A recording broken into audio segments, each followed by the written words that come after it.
ಯೇಸು ಕರ್ತನ ಧನ್ಯ ನಾಮದಲ್ಲಿ ನಿಮ್ಮೆಲ್ಲರಿಗೂ ನನ್ನ ವಂದನೆಗಳು. ಫಿಲಿಪ್ಪಿಯವರಿಗೆ 4:4 ಯಾವಾಗಲೂ ಕರ್ತನಲ್ಲಿ ಸಂತೋಷಿಸಿರಿ, ಸಂತೋಷ ಪಡಿರಿ ಎಂದು ತಿರುಗಿ ಹೇಳುತ್ತೇನೆ. ಕಳೆದ ಬಾರಿ ನಾವು ಪರಿಗಣಿಸಿದ್ದು ಸಂತೋಷದ ಮೂಲ ದೇವರೇ, ಆನಂದದ ಪರಮ ಮೂಲ. ದೇವರಲ್ಲಿ ನಂಬಿಕೆ ಇಡುವ ಮೂಲಕ ನಾವು ಸಂತೋಷವನ್ನು ಹೊಂದಿದ್ದೇವೆ. ನಿರೀಕ್ಷೆಯ ಮೂಲನಾದ ದೇವರು ನಂಬಿಕೆಯಿಂದ ಉಂಟಾಗುವ ಸಂತೋಷವನ್ನು, ಮನಃಶಾಂತಿಯನ್ನು ನಿಮಗೆ ಪರಿಪೂರ್ಣವಾಗಿ ದಯಪಾಲಿಸಿದ್ದಾನೆ. ರೋಮಾಪುರದವರಿಗೆ 15:13. ಸಂತೋಷಿಸಲು ಸತ್ಯವೇದದಲ್ಲಿ ಆಜ್ಞಾಪಿಸಲಾಗಿದೆ. ಕೀರ್ತನೆ 98:4-8 ಸಮಸ್ತ ಭೂ ನಿವಾಸಿಗಳೇ ಯೆಹೋವನಿಗೆ ಜಯಘೋಷ ಮಾಡಿರಿ, ಹರ್ಷಿಸಿರಿ, ಉತ್ಸಾಹಧ್ವನಿ ಹಾಡಿರಿ. ನದಿಗಳು ಚಪ್ಪಾಳೆ ಹೊಡೆಯಲಿ, ಪರ್ವತಗಳೆಲ್ಲ ಉತ್ಸಾಹಧ್ವನಿ ಮಾಡಲಿ. ಕೀರ್ತನೆಗಳಲ್ಲಿನ ಹಲವಾರು ಭಾಗಗಳು ಕರ್ತನಲ್ಲಿ ಸಂತೋಷ ಪಡುವ ನಿರ್ಧಾರವನ್ನು ಸ್ವ ಇಚ್ಛೆಯಿಂದ ಮಾಡಬೇಕೆಂದು ಸೂಚಿಸುತ್ತವೆ. ನಾವು ವಾಸಿಸುತ್ತಿರುವ ಕಷ್ಟದ ಸಮಯದಲ್ಲಿ, ದುರಂತದ ಸುದ್ದಿಗಳ ಸಮೃದ್ಧಿಯಲ್ಲಿ ಸಂತೋಷಕ್ಕೆ ಹೆಚ್ಚಿನ ಕಾರಣಗಳಿಲ್ಲ ಎಂದು ತೋರುತ್ತದೆ. ಆದಾಗ್ಯೂ ಸಂತೋಷ ಪಡುವುದು ಯೇಸು ಕರ್ತನನ್ನು ಅನುಸರಿಸುವವರ ನಿಯಮಿತ ಅಭ್ಯಾಸವಾಗಿರಬೇಕೆಂಬುದು ಸತ್ಯವೇದದಲ್ಲಿ ಸ್ಪಷ್ಟವಾಗಿದೆ. ಪೌಲನು ಫಿಲಿಪ್ಪಿಯವರಿಗೆ ಕರ್ತನಲ್ಲಿ ಸಂತೋಷ ಪಡುವಂತೆ ತಿಳಿಸಿದನು. ಫಿಲಿಪ್ಪಿಯವರಿಗೆ 1:4 ಎಲ್ಲ ಸಮಯಗಳಲ್ಲಿಯೂ ಸಂತೋಷದಿಂದಲೇ ಬೇಡುವವನಾಗಿದ್ದೇನೆ. ಕಷ್ಟದ ಸಂದರ್ಭಗಳಲ್ಲಿಯೂ ಸಹ ಪೌಲನು ಸಂತೋಷಿಸಲು ನಿರ್ಧರಿಸಿದನು. ಫಿಲಿಪ್ಪಿಯರಿಗೆ 1:18 ಕ್ರಿಸ್ತನನ್ನು ಪ್ರಸಿದ್ಧಿಪಡಿಸುವುದುಂಟು, ಇದಕ್ಕೆ ಸಂತೋಷಿಸುತ್ತೇನೆ, ಮುಂದೆಯೂ ಸಂತೋಷಿಸುವೆನು. ಸಂಭವನೀಯ ಸಾವನ್ನು ಎದುರಿಸುವಾಗ ಫಿಲಿಪ್ಪಿಯವರಿಗೆ 2:17-18 ನಿಮ್ಮ ನಂಬಿಕೆ ಎಂಬ ಯಜ್ಞವನ್ನು ದೇವರಿಗೆ ಅರ್ಪಿಸುವ ಸೇವೆಯಲ್ಲಿ ನಾನೇ ಪಾನದ್ರವ್ಯವಾಗಿ ಅರ್ಪಿತವಾಗಬೇಕಾದರೂ ನನಗೆ ಸಂತೋಷ, ನಿಮ್ಮೆಲ್ಲರ ಕೂಡ ಸಂತೋಷ. ಹಾಗೆಯೇ ನೀವೂ ಸಂತೋಷಿಸಿರಿ, ನನ್ನೊಂದಿಗೆ ಸಂತೋಷಿಸಿರಿ. 1 ಥೆಸಲೋನಿಕದವರಿಗೆ 5:16 ಯಾವಾಗಲೂ ಸಂತೋಷಿಸಿರಿ ಎಂದು ಪೌಲನು ಹೇಳುತ್ತಾನೆ. ಪೌಲನು ಕರ್ತನಲ್ಲಿ ಯಾವಾಗಲೂ ಸಂತೋಷ ಪಡುವಂತೆ ಪ್ರೇರೇಪಿಸಿದನು. ಎಲ್ಲ ಸಂತೋಷದ ಮೂಲನಾದ ದೇವರೊಂದಿಗಿನ ನಮ್ಮ ಸಂಬಂಧದ ಕಾರಣ ಎಲ್ಲ ಸಂದರ್ಭಗಳಲ್ಲಿಯೂ ಸಂತೋಷ ಪಡಬೇಕು. ಅದು ನಮ್ಮ ಸುತ್ತಲಿನ ಜನರೆಲ್ಲರಿಗೂ ಗಮನಿಸಬಹುದಾದ ಬಾಹ್ಯ ಪ್ರತಿಕ್ರಿಯೆಯನ್ನು ಪ್ರೇರೇಪಿಸುತ್ತದೆ. ಪ್ರತಿದಿನ ಸಂತೋಷದಿಂದ ಜೀವಿಸುವುದು ಹೇಗೆ? ಕರ್ತನು ನಮಗಾಗಿ ಏನೆಲ್ಲ ಮಾಡಿದ್ದಾನೆ ಎಂಬುದರ ಕುರಿತು ಜ್ಞಾಪಿಸಿಕೊಳ್ಳುವುದು. ನಾವು ಕರ್ತನಲ್ಲಿ ಸಂತೋಷಿಸಲು ಕೆಲವು ಕಾರಣಗಳನ್ನು ಪರಿಗಣಿಸೋಣ.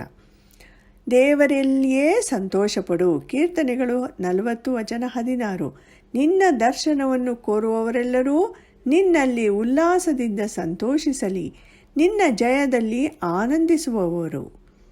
ನಾವು ಪ್ರಾರ್ಥಿಸುವಾಗ ಮತ್ತು ಆರಾಧಿಸುವಾಗ ದೇವರ ಸನ್ನಿಧಿಯಲ್ಲಿ ನಾವು ಸಂತೋಷ ಪಡಬೇಕು.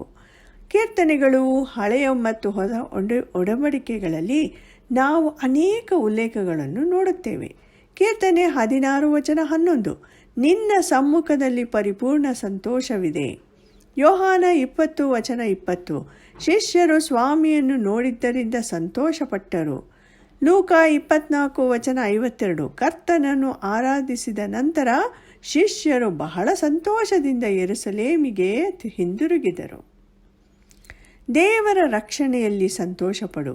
ಪೌಲನು ಕೊಲೊಸೆಯವರಿಗೆ 1:12 ಹೀಗೆ ಬರೆದನು, ಆನಂದಪೂರ್ವಕವಾದ ಬೆಳಕಿನ ರಾಜ್ಯದೊಳಗೆ ದೇವರ ಬಾಧ್ಯತೆಯಲ್ಲಿ ಪಾಲುಗಾರರಾಗುವುದಕ್ಕೆ ನಿಮ್ಮನ್ನು ಯೋಗ್ಯರನ್ನಾಗಿ ಮಾಡಿದ ತಂದೆಗೆ ಕೃತಜ್ಞತಾಸ್ತುತಿ ಮಾಡುವವನಾಗಿದ್ದೇನೆ. ನಾವು ಕರ್ತನಲ್ಲಿ ಸಂತೋಷಿಸಲು ಇನ್ನೂ ಕೆಲವು ಕಾರಣಗಳನ್ನು ಈ ದಿನ ಪರಿಗಣಿಸೋಣ. ದೇವರ ವಾಕ್ಯದಲ್ಲಿ ಸಂತೋಷಪಡು. ದೇವರ ವಾಕ್ಯವು ಸತ್ಯವೂ ನಿರಂತರವೂ ರೂಪಾಂತರಗೊಳಿಸುವ ಶಕ್ತವಾದುದು. ಯೆಹೋವನ ನಿಯಮಗಳು ನೀತಿಯುಳ್ಳವುಗಳಾಗಿವೆ, ಮನಸ್ಸನ್ನು ಹರ್ಷಪಡಿಸುತ್ತವೆ. ಕೀರ್ತನೆಗಳು 19:8 ಮತ್ತು 119:111 ನಿಮ್ಮ ನುಡಿಗಳು ನನಗೆ ಹರ್ಷವೂ ಹೃದಯಾನಂದವೂ ಆದವು. ಯೆರೆಮೀಯ 15:16 ಯೋಹಾನ 15:11 ಕರ್ತನಾದ ಯೇಸು ತನ್ನ ಶಿಷ್ಯರಿಗೆ ಹೇಳಿದನು, ನನ್ನಲ್ಲಿರುವ ಆನಂದವು ನಿಮ್ಮಲ್ಲಿಯೂ ಇರಬೇಕೆಂತಲೂ ನಿಮ್ಮ ಆನಂದವು ಪರಿಪೂರ್ಣವಾಗಬೇಕೆಂತಲೂ. ಪ್ರತಿದಿನ ದೇವರ ವಾಕ್ಯವನ್ನು ಓದುವುದರಿಂದ, ಧ್ಯಾನಿಸುವುದರಿಂದ, ಅದನ್ನು ಅನುಸರಿಸುವುದರಿಂದ ಪ್ರತಿದಿನ ಸಂತೋಷದಿಂದ ಜೀವಿಸಬಹುದು. ದೇವರ ವಾಕ್ಯವು ಯಾವಾಗಲೂ ಕರ್ತನನ್ನು ಮೆಚ್ಚಿಸುವ ಸರಿಯಾದ ಮಾರ್ಗವನ್ನು ನಮಗೆ ತೋರಿಸುತ್ತದೆ. ಭವಿಷ್ಯದ ಪ್ರತಿಫಲ ಅಥವಾ ಪ್ರಯೋಜನದಲ್ಲಿ ಆನಂದಿಸಿ. ಹಬಕ್ಕೂಕನು ದೇವರ ಮೇಲೆ ಅಪಾರ ನಂಬಿಕೆಯುಳ್ಳ ವ್ಯಕ್ತಿಯಾಗಿದ್ದನು. ಅವನು ಐಹಿಕ ವಿಷಯಗಳ ಬಗ್ಗೆ ಸರಿಯಾದ ದೃಷ್ಟಿಕೋನವನ್ನು ಹೊಂದಿದ್ದನು. ಅತ್ಯಂತ ಮುಖ್ಯವಾದದ್ದೇನು ಎಂಬುದು ಅವನಿಗೆ ತಿಳಿದಿತ್ತು. ಎಲ್ಲವೂ ಸರಿಯಾಗಿ ನಡೆಯುತ್ತಿರುವಾಗ ಸಂತೋಷ ಪಡುವುದು ಸುಲಭ. ಆದರೆ ಹಬಕ್ಕೂಕನು ತನ್ನ ಸುತ್ತಲಿನ ಎಲ್ಲವೂ ನಿರ್ಜನವಾಗಿರುವ ಸಮಯವನ್ನು ವಿವರಿಸುತ್ತಾನೆ. ಆಹಾ, ಅಂಜೂರವು ಚಿಗುರದಿದ್ದರೂ, ದ್ರಾಕ್ಷಾಲತೆಗಳಲ್ಲಿ ಹಣ್ಣು ಸಿಕ್ಕದಿದ್ದರೂ, ಎಣ್ಣೆಯ ಮರಗಳ ಉತ್ಪತ್ತಿಯು ಶೂನ್ಯವಾದರೂ, ಹೊಲ ಗದ್ದೆಗಳು ಆಹಾರವನ್ನು ಕೊಡದೇ ಹೋದರೂ, ಹಿಂಡು ಹಟ್ಟಿಯೊಳಗಿಂದ ನಾಶವಾದರೂ, ಮಂದೆಯು ಕೊಟ್ಟಿಗೆಗಳೊಳಗೆ ಇಲ್ಲದಿದ್ದರೂ, ನಾನು ಯೆಹೋವನಲ್ಲಿ ಉಲ್ಲಾಸಿಸುವೆನು, ನನ್ನ ರಕ್ಷಕನಾದ ದೇವರಲ್ಲಿ ಆನಂದಿಸುವೆನು. ಹಬಕ್ಕೂಕ 3:17-18. ನಾವು ಕಷ್ಟವನ್ನು ಮತ್ತು ಕಿರುಕುಳವನ್ನು ಎದುರಿಸಿದಾಗ ಸಂತೋಷಪಡಲು ಮತ್ತು ಎಲ್ಲವನ್ನೂ ಸಂತೋಷವೆಂದು ಪರಿಗಣಿಸಲು ಸತ್ಯವೇದವು ನಮಗೆ ತಿಳಿಸುತ್ತದೆ. ಪ್ರಸ್ತುತ ಕಷ್ಟಕ್ಕಿಂತಲೂ ಭವಿಷ್ಯತ್ತಿನ ಫಲವು ಪ್ರಮುಖವಾಗಿದೆ. ಸಂತೋಷ ಪಡಿರಿ, ಉಲ್ಲಾಸ ಪಡಿರಿ, ಪರಲೋಕದಲ್ಲಿ ನಿಮಗೆ ಬಹಳ ಫಲ ಸಿಕ್ಕುವುದು. ಮತ್ತಾಯ 5:12. ನಮಗೆ ಉತ್ತಮವಾಗಿಯೂ ಸ್ಥಿರವಾಗಿಯೂ ಇರುವ ಆಸ್ತಿಯುಂಟೆಂದು ಚೆನ್ನಾಗಿ ಅರಿತುಕೊಂಡು ನಿಮ್ಮ ಸೊತ್ತನ್ನು ಸುಲುಕೊಳ್ಳುವವರಿಗೆ ಸಂತೋಷದಿಂದ ಬಿಟ್ಟಿರಿ. ಇಬ್ರಿಯರಿಗೆ 10:34. ಭವಿಷ್ಯದ ಪ್ರತಿಫಲವನ್ನು ನೋಡಿದ್ದರಿಂದ ಪೇತ್ರನು ಕಷ್ಟದಲ್ಲಿಯೂ ಸಂತೋಷಪಡಲು ಅವನಿಗೆ ಸಾಧ್ಯವಾಯಿತು. 1 ಪೇತ್ರನು 4:13. ಆದರೆ ನೀವು ಎಷ್ಟರ ಮಟ್ಟಿಗೂ ಕ್ರಿಸ್ತನ ಬಾಧೆಗಳಲ್ಲಿ ಪಾಲುಗಾರರಾಗಿದ್ದೀರೋ ಅಷ್ಟರ ಮಟ್ಟಿಗೆ ಸಂತೋಷವುಳ್ಳವರಾಗಿರಿ. ಆತನ ಮಹಿಮೆಯ ಪ್ರತ್ಯಕ್ಷತೆಯಲ್ಲಿಯೂ ನೀವು ಸಂತೋಷಪಟ್ಟು ಉಲ್ಲಾಸಗೊಳ್ಳುವಿರಿ. ದೇವರು ನಮ್ಮ ಕಷ್ಟಗಳನ್ನು ನೋಡುವವನು ಮತ್ತು ತಿಳಿದುಕೊಳ್ಳುವವನು ಆಗಿರುವುದರಿಂದ ನಾವು ಸಂತೋಷ ಪಡಬೇಕು. ಆತನಿಗೆ ನಮ್ಮ ಆತಂಕ, ಸಂಕಟ, ವೇದನೆಗಳು ತಿಳಿದಿವೆ. ಕೀರ್ತನೆಗಳು 31:7. ನಿನ್ನ ಕೃಪೆಯಲ್ಲಿ ಸಂತೋಷಿಸಿ ಉಲ್ಲಾಸದಿಂದಿರುವೆನು. ನಾನು ಕುಗ್ಗಿ ಹೋಗಿರುವುದನ್ನು ನೋಡಿ ನನ್ನ ಬಾಧೆಗಳನ್ನು ನೀನು ಲಕ್ಷ್ಯಕ್ಕೆ ತೆಗೆದುಕೊಂಡಿಯಲ್ಲ. ಕರ್ತನಿಗೆ ನಮ್ಮ ಮನಸ್ಥಿತಿ ತಿಳಿದಿದೆ. ನಮ್ಮ ಭಾವನಾತ್ಮಕ ಸ್ಥಿತಿಯನ್ನು ಅರ್ಥ ಮಾಡಿಕೊಳ್ಳುತ್ತಾನೆ. ಸಂಜೆಗೆ ದುಃಖವೆಂಬುದು ಬಂದು ನಮ್ಮ ಬಳಿಯಲ್ಲಿ ಇಳಿದುಕೊಂಡರೂ ಮುಂಜಾನೆ ಹರ್ಷ ಧ್ವನಿಯು ಕೇಳಿಸುವುದು. ಕೀರ್ತನೆ 30:5. ಕಷ್ಟದಲ್ಲಿ ಸಾಂತ್ವನಪಡಿಸಲು ಮತ್ತು ಉಲ್ಲಾಸದಲ್ಲಿಯೂ ಕೂಡ ಯಾವಾಗಲೂ ಸಮೀಪದಲ್ಲಿರುವ ನಮ್ಮ ರಕ್ಷಕನಲ್ಲಿ ನಾವು ಆನಂದಿಸಿದಾಗ ನಾವು ಪ್ರತಿದಿನ ಸಂತೋಷದಿಂದ ಜೀವಿಸಬಹುದು. ಪ್ರಾರ್ಥನೆಗೆ ದೊರೆತ ಉತ್ತರದಲ್ಲಿ ಆನಂದಿಸಿ. ನೀವು ಇದುವರೆಗೂ ನನ್ನ ಹೆಸರಿನ ಮೇಲೆ ಯಾವುದೊಂದನ್ನೂ ಬೇಡಿಕೊಂಡಿಲ್ಲ. ಬೇಡಿಕೊಳ್ಳಿರಿ, ನಿಮಗೆ ಸಿಕ್ಕುವುದು, ಆಗ ನಿಮ್ಮ ಆನಂದವು ಪರಿಪೂರ್ಣವಾಗುವುದು ಎಂದು ಕರ್ತನು ಯೋಹಾನ 16:24 ತಿಳಿಸಿದ್ದಾನೆ.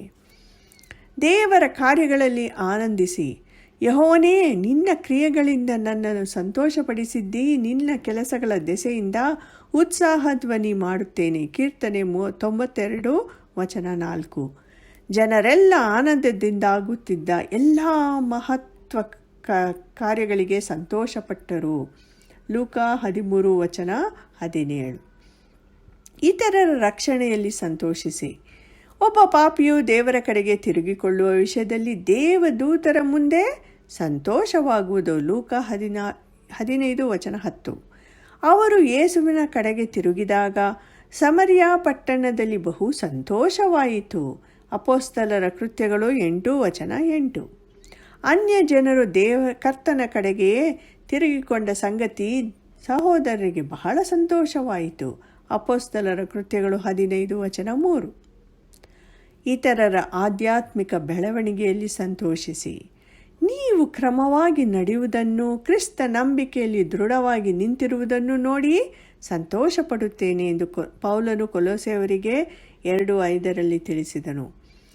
ಐಕಮತ್ಯವುಳ್ಳವರಾಗಿದ್ದು ನನ್ನ ಸಂತೋಷವನ್ನು ಪರಿಪೂರ್ಣ ಮಾಡಿರಿ. ಫಿಲಿಪಿಯವರಿಗೆ 2:2. ಪೌಲನ ಶಿಸ್ತು ಕೊರಿಂಥದವರಿಗೆ ದುಃಖವನ್ನು ತಂದರೂ ಅದು ಅವರ ಪಶ್ಚಾತ್ತಾಪಕ್ಕೆ ಕಾರಣವಾಯಿತು ಎಂದು ಅವನು ಸಂತೋಷಪಡುತ್ತಾನೆ. ನನ್ನ ಮಕ್ಕಳು ಸತ್ಯವನ್ನು ಅನುಸರಿಸಿ ನಡೆಯುವವರಾಗಿದ್ದಾರೆಂದು ಕೇಳುವುದಕ್ಕಿಂತ ಹೆಚ್ಚಾದ ಸಂತೋಷವು ನನಗಿಲ್ಲ. 3 ಯೋಹಾನ 4. ಕರ್ತನು ಶೀಘ್ರದಲ್ಲೇ ಬರುವುದು ನಮಗೆ ಸಂತೋಷವನ್ನು ಉಂಟು ಮಾಡಬೇಕು. ಆತನು ನಮ್ಮನ್ನು ಎದುರುಗೊಳ್ಳಲು ಬರುತ್ತಿದ್ದಾನೆ. ಯೋಹಾನ 14:28.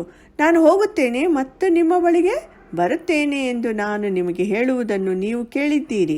ನೀವು ನನ್ನನ್ನು ಪ್ರೀತಿಸಿದರೆ ನೀವು ಸಂತೋಷಪಡುತ್ತೀರಿ. ಯೋಹಾನ 18:22. ನಾನು ನಿಮ್ಮನ್ನು ತಿರುಗಿ ನೋಡುವೆನು, ಆಗ ನಿಮ್ಮ ಹೃದಯಕ್ಕೆ ಆನಂದವಾಗುವುದು ಮತ್ತು ನಿಮ್ಮ ಆನಂದವನ್ನು ಯಾರೂ ನಿಮ್ಮಿಂದ ತೆಗೆದುಕೊಳ್ಳುವುದಿಲ್ಲ. ಕೀರ್ತನೆ 126:3. ಯೆಹೋವನು ನಮಗೋಸ್ಕರ ಮಹತ್ ಕಾರ್ಯಗಳನ್ನು ಮಾಡಿದ್ದು ನಿಜ, ಆದುದರಿಂದ ನಾವು ಸಂತೋಷವುಳ್ಳವರಾಗಿದ್ದೇವೆ. ದೇವರಲ್ಲಿಯೇ ಸಂತೋಷಪಡು, ದೇವರ ರಕ್ಷಣೆಯಲ್ಲಿ ಸಂತೋಷಪಡು, ದೇವರ ವಾಕ್ಯದಲ್ಲಿ ಸಂತೋಷಪಡು. ಭವಿಷ್ಯದ ಪ್ರತಿಫಲ ಅಥವಾ ಪ್ರಯೋಜನದಲ್ಲಿ ಆನಂದಿಸಿ, ಪ್ರಾರ್ಥನೆಗೆ ದೊರೆತ ಉತ್ತರದಲ್ಲಿ ಆನಂದಿಸಿ, ದೇವರ ಕಾರ್ಯಗಳಲ್ಲಿ ಆನಂದಿಸಿ, ಇತರರ ರಕ್ಷಣೆಯಲ್ಲಿ ಸಂತೋಷಿಸಿ, ಇತರರ ಆಧ್ಯಾತ್ಮಿಕ ಬೆಳವಣಿಗೆಯಲ್ಲಿ ಸಂತೋಷಿಸಿ. ಕರ್ತನು ಶೀಘ್ರದಲ್ಲೇ ಬರುವುದು ನಮಗೆ ಸಂತೋಷವನ್ನು ಉಂಟು ಮಾಡಬೇಕು. ಕೀರ್ತನೆ 118:24. ಈ ದಿನವು ಯೆಹೋವನಿಂದಲೇ ನೇಮಕವಾದದ್ದು, ಇದರಲ್ಲಿ ನಾವು ಉಲ್ಲಾಸದಿಂದ ಆನಂದಿಸೋಣ. ಪ್ರತಿದಿನ ಕರ್ತನಲ್ಲಿ ಆನಂದಿಸಲು ನಮ್ಮ ಪ್ರಾರ್ಥನೆಯು ಇದಾಗಿರಲಿ. ಕರ್ತನೇ, ನಿನ್ನ ಸೇವಕರ ಹೃದಯವನ್ನು ಆನಂದಗೊಳಿಸು, ನಿನ್ನನ್ನೇ ನಿರೀಕ್ಷಿಸುತ್ತಿರುವೆನಲ್ಲ. ಕೀರ್ತನೆ 86:4. ಯಾವಾಗಲೂ ಕರ್ತನಲ್ಲಿ ಸಂತೋಷಿಸಿರಿ, ಸಂತೋಷಪಡಿರಿ ಎಂದು ತಿರುಗಿ ಹೇಳುತ್ತೇನೆ. ಫಿಲಿಪಿಯವರಿಗೆ 4:4. ನಾವು ಕರ್ತನಲ್ಲಿ ಸಂತೋಷಪಡುವವರಾಗಿದ್ದು ಕರ್ತನ ನಾಮವನ್ನು ಮಹಿಮೆ ಪಡಿಸೋಣ.